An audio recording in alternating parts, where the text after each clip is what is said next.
자, 여러분들 오늘은 그 등가 원리에 대해서 좀 알아보겠습니다. 여러분들 교과서 몇 페이지예요? 교과서 53페이지 되겠습니다. 단어만 보면 굉장히 혼란스러운 단어죠. 뭐가 같다라는 거야? 아무튼 뭐가 같다라는 얘기인데요. 뭐가 같은지 한번 차근차근히 살펴볼게요. 자, 오늘의 학습 목표부터 확인을 좀 해보도록 하겠습니다. 학습 목표 보시면 가속좌표계에서 나타난 관성력을 설명할 수 있다라고 했는데요. 처음부터 좀 어렵네요. 여기 보면 가속이다. 이 가속에 대한 얘기는 우리가 알 거예요. 뉴턴의 운동 제2법칙 가속도 시간 변화에 따른 누구의 변화량이다. 속도의 변화량을 우리는 뭐라고 한다? 가속도다. 이렇게 얘기했어요. 그래서 힘을 받아서 속도가 빨라지거나 느려지거나 그런 운동 가속. 그쵸? 그런데 여기 보면 좌표계라는 게 있습니다. 자, 그렇다면 좌표계를 이해해야 우리가 가속좌표계가 뭔지 알 거고요. 그리고 가속좌표계에서 뭐가 나타난대요? 관성력이라는 게 나타난대요. 자, 관성이라는 것은 우리가 알고 있어요. 어떤 성질? 그래요. 물체에 작용하는 알짜임이 없는 경우 물체는 정지하거나 등속직선 운동한다. 그게 관성이에요. 그런데 관성 옆에다가 힘력자를 붙여놨네요. 그럼 관성과 관련된 무슨 힘일 텐데 어렵습니다. 자, 우리가 오늘 내용 하나하나 공부하면서 이 관성력, 자, 이게 무엇인지도 좀 알아봐야 될 것 같고요. 두 번째 학습 목표 볼게요. 가속좌표계 개념을 일반 상대성 원리. 이거 참, 우리가 물리학 원시간에는 특수상대성 원리에 대한 얘기를 했어요. 아주 특수한 경우. 그런데 이번에는 아주 일반적인 경우, 일반 상대성 원리에 적용하여 등가 원리를 설명할 수 있다. 굉장히 좀 말 자체가 어려운데요. 우리가 하나하나씩 공부하다 보면 크게 문제가 되지 않을 거라고 생각합니다. 자, 다음 장 보도록 하겠습니다. 자, 여러분들 교과서 도입문이 이렇게 있어요. 교과서 53쪽에 나와 있네요. 자, 우주를 배경으로 만든 영화 많이 있죠. 우주를 배경으로 만든 SF 영화라고 하는데 많이 있습니다. 자, 영화에는 우주선에서 이탈된 우주인이 우주 공간을 떠도는 모습이 종종 등장합니다. 가장 대표적인 게 그래비티라는 영화였던 것 같아요. 그렇죠? 그래비티라는 영화 굉장히 컴퓨터 그래픽을 굉장히 사실적으로 잘 만든 굉장히 좋은 영화인데, 여러분들 시간 되시면 한번 영화 한번 찾아서 감상을 좀 해주시기 바라겠고요. 자, 우주 공간을 떠도는 모습이 종종 등장한다. 이 우주인은 자신이 뭐 하고 있는지, 지금 현재 정지해 있는지 또는 중력에 의해 뭐 하는지, 자유낙하하고 있는지 구별할 수 있을까 없을까, 이런 얘기를 물어보고 있습니다. 제일 처음에 정지해 있는지 자유낙하하고 있는지 구별할 수 있을까 없을까, 이런 얘기 나오는데요. 예시 답변 좀 볼게요. 뭐라고 돼 있냐면, 우주선에서 떨어져 나와 우주 공간에 떠 있는 우주인은 중력에 의한 효과와 중력 때문에 속도가 점점 빨라지는 효과와 가속도 운동에 의해 나타나는 효과를 구별할 수 없어서 뭐라고 써있냐면, 자신이 어떤 운동 상태인지 알 수 없대요. 이게 도대체 무슨 말일까요? 우리가 또 공부를 조금씩 더 하다 보면 이 말 뜻도 좀 이해할 것 같아요. 여기서 여러분들이 알아둬야 될 것은, 주변에 아무것도 없어요. 우주공간 이렇게 뭘 비교할 만한 것도 없고 그냥 어둠깜깜하고 아무것도 없어. 그랬을 때 내가 어떻게 운동하는지 정확히 파악하기가 쉽지 않다는 내용이에요. 그렇게 생각할 수가 있으면 좀 더 편하게 생각할 수가 있을 것 같습니다. 자, 본격적인 내용에 들어가기 앞서 가지고요, 단어를 정리하기 위해서 선생님이 한 장 준비해 봤어요. 조금 내용이 좀 작은 듯한데요, 좀 확대를 해서 한번 보시면 좋을 것 같고요. 그냥 낱말 정리다, 이 정도로 여러분들이 생각을 좀 해주시면 좋을 것 같습니다. 자, 제일 먼저 기준틀이라는 용어가 나와요. 무슨 틀? 기준틀. 관찰이나 측정하는 특정한 장소를 기준틀이라고요. 내가 뭔가를 관찰하고 뭔가를 측정하는 특정한 장소. 선생님이 지금 물리지학실에서 녹화하고 있어요. 그럼 이게 기준틀이에요, 선생님한테는. 그쵸? 자, 여기 보시면 교실이나 방, 차 안이나 엘리베이터 안, 기차 안, 지표면 다 기준 틀이 될 수 있다라고 돼 있어요. 여러분들이 지금 위치해 있는 그 공간을 기준 틀이다 이렇게 얘기하면 좀 더 쉬울 것 같아요. 자, 그 다음에 나와 있는 단어가 좌표계라는 게 나와 있는데 물리학에서는 운동을 해석하는 게 굉장히 중요해요. 운동을 해석하는 게 그걸 우리가 역학이라고 그래요. 그렇죠? 역학이라고 하는데 우리가 운동이라고 정의할 때 운동을 무엇을 가지고 운동이라고 하냐면 시간에 따른 뭐에 따른 시간에 따른 뭐의 변화량이다? 위치의 변화를 우리가 운동이라고 그래요. 자, 시간은 뭐 시계로 측정하면 되겠죠. 시간은 시계로 측정하면 되고 위치의 변화를 아이 선생님 자로 표현하면 되잖아요. 자 갖고 측정하면 되잖아요. 맞아요. 자, 그런데요. 우리가 어떤 위치를 정할 때 기준이 되는 뭔가가 있어야 된다는 얘기예요. 즉 다시 말해서 운동을 해석하기 위해서는요. 어떤 공간 안에 기준이 되는 위치가 있어야 되고 그 기준이 되는 위치가 있어야 시간에 따른 위치의 변화를 알 수 있는데 그때 사용하는 어떤 그런 기준이 되는 어떤 틀을 좌표계다 이렇게 이해하면 될 것 같습니다. 그래서 기준 틀에서 특정 위치를 원점으로 하여 내가 있는 이 공간에 내가 있는 위치를 그냥 특정 위치를 딱 잡아야 원점으로 하여 특정 방향의 축을 정하고 눈금으로 표시하여 물체의 위치를 나타내는 걸 좌표계라고 해요. 자, 이와 같은 좌표계에는요. 우리가 가장 많이 쓰는 게 직교좌표계라는 게 있고 극좌표계라는 게 있어요. 예를 들어 선생님이 있는 물리지학실에 선생님이 있는 이 위치를 원점으로 정해놓고 특정 방향의 축을 x, y 축을 이렇게 만들어 놓은 다음 P점의 위치를 우리가 결정할 때 X방향으로 얼만큼, Y방향으로 얼만큼 거리를 나타내면 즉 X1, Y1 하면 어때요? 이 P점의 위치를 우리가 알 수 있는 거예요. 이럴 때 이 좌표계를 직교좌표계라고 해요. 자, 그 다음에 극좌표계가 있어요. 극좌표계는 이 P점의 위치를 어떻게? 그렇죠? 자, 반지름과 사이각을 이용해서 나타내는 걸 뭐라고 한다? 극좌표계라고 해요. 그런데 주로 우리는 직교좌표계를 이제 많이 사용하게 될 예정이고요. 자, 세 번째 보도록 하겠습니다. 기준좌표계.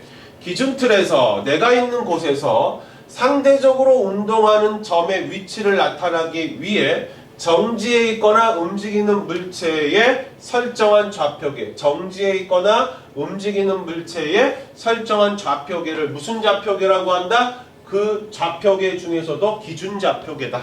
다시 한번 기준틀에서 내가 있는 이 공간에서 상대적으로 운동하는 위치를 뭐가 이렇게 휙 하고 운동하잖아요. 저 운동하는 저 위치를 나타내기 위해 이렇게 정지해 있거나 같이 운동하고 있거나 하는 물체에 설정한 기준을 잡아놓은 좌표계를 기준좌표계다 라고 얘기하고 있고요. 그 다음 나와 있는 게 무슨 좌표계냐? 관성좌표계라는 게 나와 있어요. 무슨 좌표계? 관성좌표계.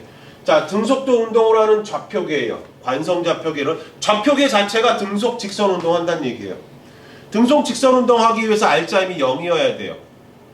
그렇죠. 그걸 관성좌표계라고 하고 그 다음 나와 있는 게 가속좌표계라는 게 있어요. 무슨 좌표계? 가속좌표계. 가속도 운동하는 물체의 좌표계를 가속좌표계라고 해요. 만약에 내가 정지해 있다가 갑자기 붕 하고 출발하는 버스 안에 있다고 생각해 보세요. 나를 기준으로 하는 좌표계는 그러면 정지 상태에서 속력이 변했기 때문에 속도가 변했기 때문에 나는 가속도 운동하죠. 그러면 선생님은 가속좌표계에 있다라고 얘기할 수 있다는 얘기예요. 무슨 얘기인지 알겠죠? 만약에 선생님이 타고 있는 버스가 등속 직선 운동하고 있어요. 선생님이 속해 있는 좌표계는 그렇죠. 관성좌표계다. 이렇게 얘기를 좀 해주시면 될 것 같습니다. 자, 이거 좀 지울게요. 좌표계에 대해서 이제 이해하시겠죠? 왜 물리학자들은 좌표계를 만든다고요? 물체의 운동을 분석하기 위해서 좌표계를 만든다. 이렇게 얘기하면 되겠고요. 좌표계는 주로 이제 우리가 많이 사용하는 좌표계는 직교좌표계를 많이 쓸 것이다. 이렇게 얘기할 수 있겠습니다.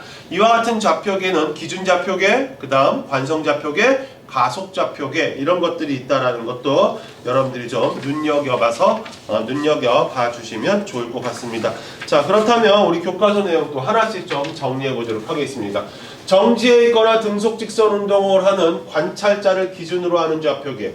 조금 전에 얘기했죠. 무슨 좌표계? 관성좌표계다 라고 했습니다. 자, 여기 보시면 버스가 등속 직선 운동하고 처음 속도와 낮은 속도가 일정한 운동을 한대요. 버스 안에 있는 관찰자, 이 관찰자를 기준으로 하는 모든 좌표계는 관성좌표계다. 이렇게 여러분들이 얘기할 수 있습니다. 그럼 버스 안에 있는 사람이 그 안에 물체의 운동을 관찰할 때에는 관성좌표계를 이용한다는 얘기예요. 자, 두 번째 보도록 하겠습니다. 가속도 운동을 하는 좌표계, 무슨 좌표계라고 얘기할 수 있어요? 가속좌표계다 이렇게 얘기할 수 있는데, 아래쪽에 보시면 정지에 있다가 갑자기 앞으로 이렇게 출발해요. 정지 상태에 있다가 갑자기 앞으로 출발하면서 여러분들 경험하겠죠? 다 이렇게 뒤로 쏠려요. 그쵸? 뒤로 쏠리는데, 자, 이 안에 있는 관찰자의 좌표계들은 관찰자들이 다 가속도 운동하기 때문에 가속좌표계다. 이렇게 여러분들이 정리를 해 두시면 되겠습니다. 자, 오른쪽에 보시면요, 여기 있는 사람들은 빙글빙글 돌고 있어요. 그렇죠? 자, 가속도를 정의할 때 가속도는 시간에 따른 뭐의 변화량? 속도의 변화량이라고 했는데, 속도는 스칼라예요, 벡터예요? 그렇죠, 벡터예요. 벡터라는 얘기는 크기도 갖고 있지만 방향도 갖고 있다는 얘기예요. 즉 다시 말해서 속력이 일정하게 돌고 있긴 하지만 각각의 순간순간의 운동 방향이 변하기 때문에 속도는 일정해도 이 운동은 몽땅 다 가속도 운동이에요. 이렇게 가속도 운동하고 있는 이 사람들의 지니고 있는 좌표계 몽땅 다 가속좌표계다. 이렇게 여러분들이 이해를 해주시면 될 거예요. 넘어가 볼까요? 자, 지우겠습니다.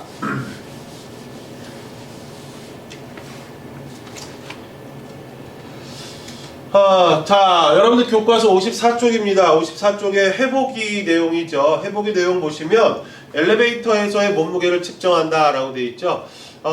지금 여러분들 그 사회적 거리두기도 있고요. 밀폐 공간에서 그 모여있는 것들이 좀 지양되어야 되죠. 그래서 엘리베이터 이거 공부할 때 항상 그 아파트에 거주하거나 아니면 우리 이제 학교에서 엘리베이터 안에서 몸무게를 측정하는 체중계를 가지고 실험을 하는데 하지 마세요. 선생님이 설명하는 내용하고요. 선생님이 그 동영상도 하나 여기다 한번 삽입을 시켜 놓을 테니까 다른 친구들이 한 실험 내용을 좀 확인을 좀 해주면 좋을 것 같고요. 자, 목표부터 좀 보도록 하겠습니다. 엘리베이터의 운동에 따라 몸무게를 측정하면서 관성력을 확인할 수 있다. 자, 엘리베이터의 운동. 엘리베이터의 운동이라고 하면 정지 상태에 있다가 위로 움직이다가 그 다음에 특정한 층에 가서 다시 정지하거나 정지 상태에 있다가 아래로 움직이거나 아래층에 왔을 때 또 정지하거나 이런 거죠. 이렇게 엘리베이터가 운동할 때 내 몸무게의 변화가 생길까? 생겨요. 그래서 그거 어떻게 생기는지 측정하고, 자, 무엇을 확인할 수 있다? 관성력을 확인할 수 있다라고 하는데요. 자, 관성력은 물체가 가속도 운동할 때만 생기는 가짜 힘이에요. 진짜 힘은 아니에요. 조금 이따 다시 한번 얘기할게요. 물체가 어떤 운동할 때에만 나타난다? 가속도 운동할 때에만 나타나요. 그러면 진짜 힘 아니에요. 가짜 힘이에요. 그걸 우리는 뭐라고 한다? 관성력이라고 그래요. 그 관성력에 대해서는 하나하나씩 좀 더 짚어가면서 알아보도록 하겠습니다. 유의사항, 1kg의 무게를 10N으로 하여 몸무게를 기록한다. 실질적으로 이제 우리가 체중을 측정하는 몸무게를 보면 질량의 단위로 표시되어 있어요. 그래서 1kg을 10N으로 우리가 환산하자. 그럼 예를 들어서 선생님과 같이 예를 들어 60kg이다. 그럼 600N 이렇게 되겠죠. 아니라고요? 자, 이렇게 생각하시고요. 넘어가겠습니다. 자, 여기 보시면 정지한 엘리베이터. 어떤 엘리베이터? 정지한 엘리베이터 안에서 체중계를 이용하여 자신의 몸무게를 측정한다 라고 했어요. 현재 뭐한 상태에 있습니까? 이 여학생이 정지 상태의 엘리베이터 안에서 몸무게를 측정하고 있습니다. 자, 정지하고 있을 때 몸무게가 예를 들어 여학생의 몸무게가 60kg이었다 라고 한다면 무게는 몇 뉴턴? 600N이다. 이렇게 우리가 표시할 수 있겠죠. 이렇게 기록하면 된다는 얘기예요. 예시예요. 예시. 선생님이 왜 남학생이 아니고 여학생이에요? 모르겠어요. 선생님이 만약에 이 교과서 썼다면 남학생 따로 여학생 따로 해서 똑같이 했을 텐데 뭐 그냥 이해해 주세요. 자, 엘리베이터가 올라가는 동안 몸무게의 변화를 측정하자. 잘 여러분들이 좀 기억해 둬야 될 것은요, 엘리베이터가 올라간다는 얘기는 정지 상태에 있다가, 정지 상태라는 얘기는 처음 속도가 0이라는 얘기예요. 그렇죠? 그러다가 움직였다는 얘기는 속도의 변화가 생겼다는 얘기예요. 그러다가 속도가 모호해지다가 일정하게 움직이다가 결국은 서기 위해서는, 쓴다는 얘기는 나중 속도가 몇이 된다는 얘기예요. 0이 된다는 얘기죠. 즉 다시 말해서 빨라졌다가 속도가 증가했다가 일정하게 됐다가 뭐 된다? 감소된다. 이렇게 여러분들이 생각할 수 있고, 속도가 증가할 때의 체중 변화, 속도가 일정할 때의 체중의 변화, 속도가 감소할 때의 체중의 변화, 이렇게 여러분들이 이해를 해주시면 될 거예요. 자, 먼저 출발하는 동안 속도가 증가할 때 체중의 변화부터 선생님이 뭐 결과부터 한번 내볼게요. 자, 여기 보면 체중이 어떻게 됐어요? 증가했죠? 원래 이 여학생의 체중이 몇 뉴턴이었어요? 좀 전에 600뉴턴이었잖아요. 그런데 620뉴턴으로 체중이 증가했대요. 여기 보시면 움직이는 동안이라는 얘기가 엘리베이터의 속도가 일정할 때예요. 그러면 정지하고 있을 때랑 똑같대요. 그 다음에 멈추는 동안 엘리베이터의 속도가 감소하니까 체중이 어떻게 돼요? 줄어들었어요. 자, 그 다음 볼게요. 엘리베이터가 내려가는 동안이라고 할게요. 내려가는 동안. 자, 엘리베이터가 내려갈 때 출발하면 속도가 어떻게 돼요? 빨라져요. 속도가 빨라지죠. 자, 속도가 빨라지는데 이때는 내려갈 때에는, 자, 이번에는 거꾸로 어떻게 돼요? 감소해요. 체중이. 일정하고 정지할 때 체중이 증가해요. 자, 이거는 실험 결과예요. 실험 결과인데 이 실험 결과를 조금 더 구체적으로 정리를 해보도록 하겠습니다. 정리 1부터 한번 볼게요. 정지해 있을 때보다 무거울 때와 가벼울 때는 언제인가? 정지해 있을 때보다 무거울 때와 가벼울 때. 자, 일단 무거울 때는 정지해 있다가 뭐 한 거예요? 출발할 때죠. 위로 출발하는 동안. 그리고 아래로 내려가다가 뭐 하는 동안? 멈추는 동안. 자, 여러분들 앞으로 엘리베이터 탈 때 기분을 한번 느껴보세요. 1층에서 10층 가는 버튼을 누르고 있으면 갑자기 내 오장육부가 아래로 훅 꺼지는 느낌이 들어요. 그리고 쓸 때는 붕 뜨는 느낌이 들어요. 그리고 내려갈 때는 또 아래로 이렇게 짓누르는 느낌이 들어요. 이런 느낌과 연관지어서 볼 때 무거워질 때, 가벼워질 때를 좀 더 정성적으로 우리가 이해할 수 있을 거예요. 그렇다면 왜 저런 느낌이 들고 왜 저런 측정값이 나오고 왜 저런 실험값이 나오는지 앞으로 우리가 해석을 좀 해봐야겠죠. 그걸 무엇과 연관지어서 가속좌표계와 관성력을 가지고 설명을 해야 된다는 얘기예요. 엘리베이터의 가속도의 방향과 몸무게의 변화와의 관계를 생각해보자 라고 되어 있어요. 엘리베이터의 가속도의 방향과 몸무게의 변화. 뭐 하나씩 좀 살펴보면 엘리베이터가 이렇게 있죠. 1층에 있다가 내가 5층으로 가려고 눌렀어요. 그럼 처음 속도는 0이고 뭐 직전 나중 속도는 뭐 5m 그냥 5m/s라고 할까요? 뭐 이렇게 빠르진 않겠지만 그냥 이렇게 쓰면 안 되니까 선생님이 정확하게 측정을 안 했기 때문에 0이 아니다 이렇게 할게요. 그러면 가속도의 크기는 그렇죠? 시간의 변화에 따른 나중 속도 빼기 처음 속도인데 얘는 0이니까 지워지고 얘는 0이 아니라면서요. 그러면 얘는 무슨 값을 가져요? 플러스 값을 갖죠? 플러스 값을 갖는다는 얘기는 가속도가 이렇게 발생했다는 얘기예요. 가속도가 이렇게 발생했다는 얘기. 그렇죠? 가속도가 이렇게 발생할 때, 즉 위로 올라갈 때 체중은 어떻게 됐어요? 체중은 증가했잖아. 증가. 그쵸? 그 다음 두 번째, 속도가 일정하게 유지될 때 처음 속도와 나중 속도가 같을 때는 얘기는 가속도가 몇이에요? 0이라는 얘기죠. 가속도가 0이 될 때에는 체중이 어떻게 됐어요? 변화 없었어요. 일정하게 유지됐어요. 그러다가 얘가 짠짠짠짠 해서 정지하려고 할 때 얘가 V1하고 V2라면 V1이 V2보다 더 속도가 큰 거죠. 왜냐하면 정지로 들어가는 거니까. 점점 느려지다가 정지한 거니까. 그렇게 되면 가속도 값은 시간 변화에 따른 속도의 변화량인데 누가 더 커요? 얘가 더 크잖아. 고로 가속도 값이 0보다 작아요. 마이너스 값을 가져요. 마이너스 값을 갖는다는 얘기는 운동 방향의 반대 방향으로 가속도가 생겼다는 얘기예요. 이렇게 운동 방향의 반대 방향으로 가속도가 생길 때는 오히려 체중이 감소! 이렇게 됐다는 얘기죠.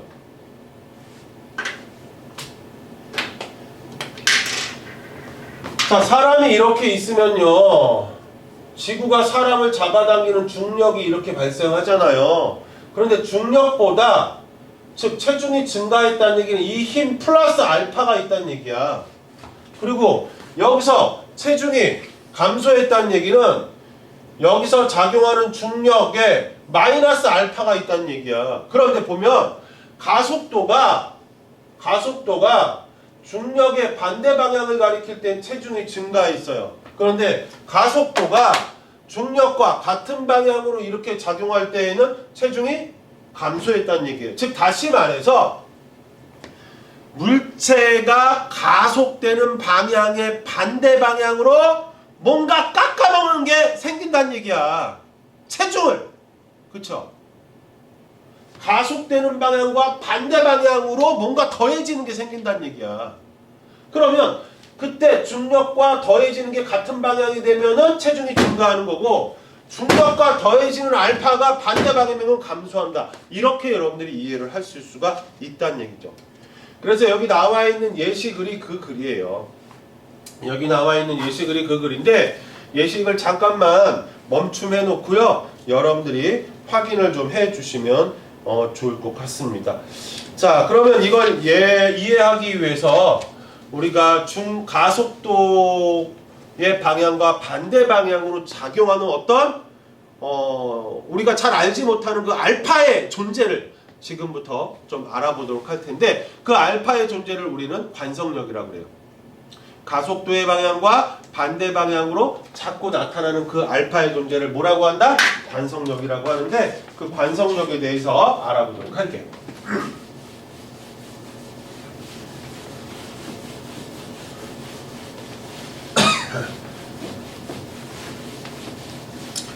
자, 일단 가속도 운동하는 모든 좌표계에서, 물체 자체가 가속도 운동한다는 얘기예요. 관찰자가 느끼는 가상적인 힘을 뭐라고 한다? 관성력이다. 여기서 무슨 적인 힘이래요? 가상적인 힘. 가짜 힘이에요? 가짜 힘. 진짜 아니라는 얘기예요. 이 가짜 힘을 무슨 힘이라고 한다? 관성력이다. 이 가짜 힘을 관성력이라고 하는데, 만들어지는 가짜 힘은 항상 가속되는 방향의 무슨 방향으로? 반대 방향이에요. 자, 관성력의 크기는 물체의 질량과 과속좌표계의 가속도를 곱한 값이다. 물체의 질량과 가속도의 크기를 곱한 값이래요. 즉, 가속도 운동하는 물체에 작용하는 관성력은 이 물체의 뭐에다가? 질량에다가 이 물체의 가속도를 곱해주면 된대요. 그런데 중요한 건 관성력의 방향이에요. 관성력의 방향은 기억해 두세요. 가속도의 방향과 반대 방향으로 언제나 작용한다라는 거예요. 그래서 아래쪽 보면 가속도의 방향과 반대 방향으로 작용한다. 그래서 항상 앞에다가 뭐를 붙여서 사용한다? 마이너스를 이렇게 붙여주고 있다라는 거 여러분들이 기억을 좀 해주시면 되겠습니다. 다음 볼게요. 무슨 운동하는 버스에서의 관성력이에요? 가속도 운동. 가속도 운동하는 경우에만 관성력이 나타나요. 가속 운동 안 하면 관성력은 안 나타나요. 관성력은 가속도 운동하는 물체에서만 나타나고, 그때 관성력의 방향은 가속도의 방향과 무슨 방향이다? 반대 방향이에요. 그래서 엘리베이터가 위로 올라가면 올라가는 가속도의 방향과 반대 방향으로 힘이 작용하고, 그 힘이 중력과 더해져 몸무게가 증가하는 거예요. 이렇게 여러분들이 해석할 수 있다는 얘기죠. 자, 지금 왼쪽에 있는 사람 볼게요. 왼쪽에 있는 사람 보면요, 이 사람요, 이 사람은 지금 정지 상태이죠. 이 사람 지금 정지 상태예요. 정지 상태에서 가속도 운동하는 버스를 바라보고 있어요. 그랬더니 손잡이가 한쪽으로 이렇게 기울어졌대요. 이렇게 기울어진 모습을 볼 수 있어요. 그럼에도 불구하고 이 버스가 가속도 운동한다는 얘기는 이 안에 있는 손잡이, 이 손잡이도 버스와 함께 버스가 운동하는 방향으로 가속도 운동한다는 얘기예요. 이때 이 가속도를 알면 이 손잡이가 받는 힘의 크기 F는 MA니까 힘의 크기도 계산할 수 있다는 얘기죠. 물론 저 손잡이에는 어떤 힘도 작용해요. 자, 지구의 중력도 이렇게 작용해요. 그렇죠? 그리고 줄이 이 손잡이를 당기는 장력도 이렇게 작용해요. 한 물체에 두 힘이 이렇게 작용하고 있고 두 힘의 합력을 우리가 계산해 보면 이 손잡이에 작용하는 R자 힘의 크기를 계산할 수 있다 이거예요. 그런데 잘 봐요. 바깥에 정지하고 있는 사람이 손잡이를 보면 이 손잡이는 가속도 운동하는 거예요. 그렇죠? 가속도 운동한다는 얘기는 힘을 받았다는 얘기예요. 힘을 받아서 가속도 운동한다는 얘기죠. 그런데 오른쪽에 있는 사람을 보세요.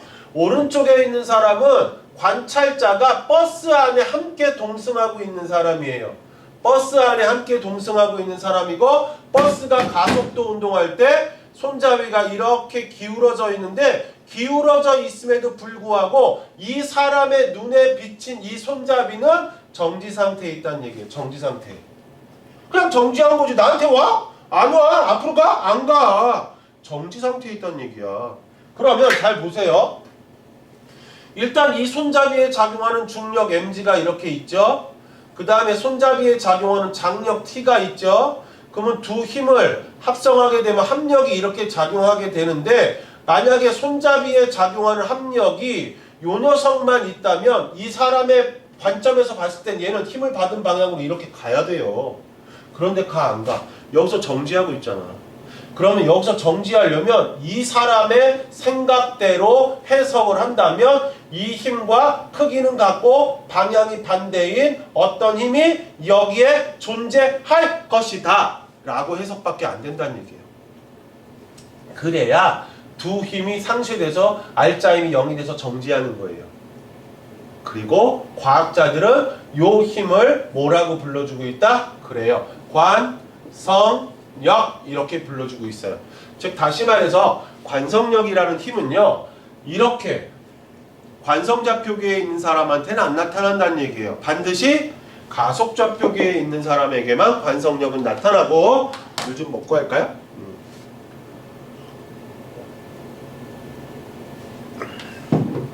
반드시 나타나고 그때 관성력은 가속도와 반대 방향으로 이렇게 나타난다. 이렇게 여러분들이 이해를 해 주실 수 있겠죠. 다음과 같이 이렇게 정리를 좀 해 주시면 되겠고요. 넘어가 보도록 할게요. 다시 한번 얘기하겠지만 정지하고 있는 사람의 입장에서 보면 얘는 가속도 운동하는 거고 얘는 버스 안에 탄 입장에서 보면 정지한 거예요. 그렇게 해서 해석을 했습니다. 넘어갈게요.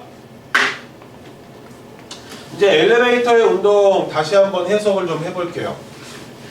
엘리베이터의 운동을 다시 한번 해석을 좀 해보면 그냥 정지 상태였을 때는 중력밖에 없어요. 관성력 없지요. 그런데 얘가 갑자기 위로 이렇게 올라가요. 위로 올라가요.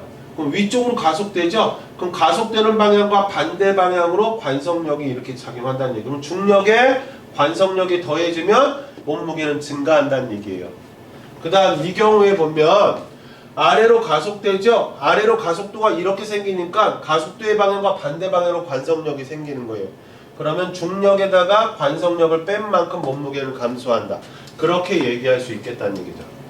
그래서 왜 동일한지, 왜 증가하는지, 왜 감소하는지 그걸 여러분들이 알아야 된다는 얘기예요. 즉 다시 말해서 그 증가하거나 감소하는 이유는 관성력 때문에 그렇고요. 관성력은 가속도 운동을 물체가 하기 때문에 그렇다. 그렇게 여러분들이 정리를 해 주시면 될 것 같습니다.